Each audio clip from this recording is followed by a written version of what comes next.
Hello friends, Arpita classes में आपका स्वागत है। आज हम लोग बात करेंगे जो डॉक्टर विश्वनाथ त्रिपाठी के हिंदी साहित्य के सरल इतिहास के बारे में जो किताब है उसकी बात हम लोग कर रहे थे। तो उसमें हम लोग देख रहे थे कि इन्होंने अपनी किताब के बारे में लेखक परिचय को अंदर क्या मतलब इंक्लूड किया है। तो इसके आगे हम लोग पार्ट 2 में देखेंगे और आई होप कि आप लोग को उधर जो वीडियो प्लेलिस्ट में जाके आप लोग देख लीजिएगा, तभी फिर आगे की वीडियो आपको समझ में आएगी। हम लोग देखते हैं आगे कि डॉक्टर विश्वनाथ त्रिपाठी ने अपने हिंदी साहित्य के सरल इतिहास में और क्या बातें बोली हैं। और एक एक पॉइंट यहाँ पे बहुत ही इम्पॉर्टेंट है। किसी भी टॉपिक से आपके कथन यहाँ पूछे जा सकते हैं, इसीलिए एकदम एक एक बाय लाइन आप लोग एकदम ध्यान से इसे पढ़िए। हाँ, तो हम लोग स्टार्ट करते हैं वीडियो। आधुनिक साहित्य पर लिखते समय इस बात का विशेष ध्यान रखा गया है कि हमारे समय में भारतीय और विदेशी वैचारिक प्रवृत्तियों का परिचय पाठकों को वैज्ञानिक पद्धति से मिल जाए।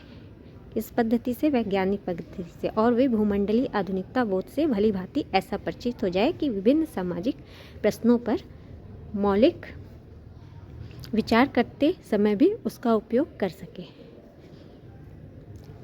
आशा है कि इन सब बातों को ध्यान में रखकर लिखी गई हिंदी साहित्य का सरल इतिहास, ये देखिए इनकी बुक का नाम है हिंदी साहित्य का सरल इतिहास नामक यह पुस्तक सामान्य एवं विशिष्ट दोनों स्तरों के पाठकों के लिए उपयोगी है। यह सामान्य और विशिष्ट दोनों स्तर के पाठकों के लिए उपयोगी होती है।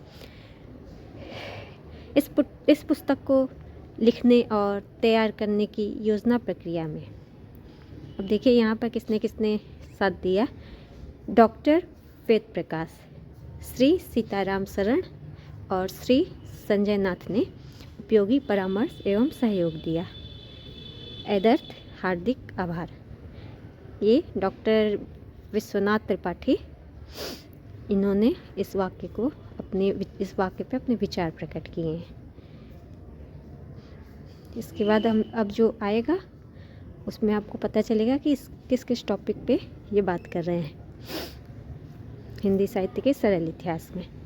देखिए विषय क्रम इनका है आदिकाल, भक्तिकाल। आदिकाल के बारे में सामाजिक स्थिति, सिद्ध कवि, नाथ कवि, जैन मतावलंबी कवि, वीरगाथा काव्य, वीरगाथा काल के अन्य कवि, सामान्य विशेषताएं। और दूसरी टॉपिक इनकी है भक्तिकाल की। भक्तिकाल के उदय का सामाजिक आधार, भक्ति की धाराएं, विभिन्न संप्रदाय, सूफी साधना, अन्य मत, भक्ति साहित्य के रूपात्मक स्रोत, निर्गुण काव्य, ज्ञानाश्रयी शाखा, प्रेमाश्रयी शाखा या सूफी काव्य धारा, निर्गुण काव्य की सामान्य विशेषताएं, राम भक्ति धारा, कृष्ण भक्ति धारा एवं अन्य कृष्ण भक्ति कवि, कृष्ण भक्ति कवि की विशेषताएं, हिंदी भक्ति काव्य की विशेषताएं। इसके बाद हम लोग देखेंगे सामान्य विशेषताएं इसकी बहुत ही इम्पॉर्टेंट है। भक्ति के उदय का सामाजिक आधार, हिंदी भक्ति काव्य की विशेषता। इसके बाद हम लोग देखेंगे नेक्स्ट यहाँ रहेगा आपका रीतिकाल। रीतिकाल में भी आपका समान परिचय, रीतिकाल के कवियों का परिचय, रीतिमुक्त कवि, रीतिकाल की समान विशेषताएं, रीतिकाल के आधुनिक।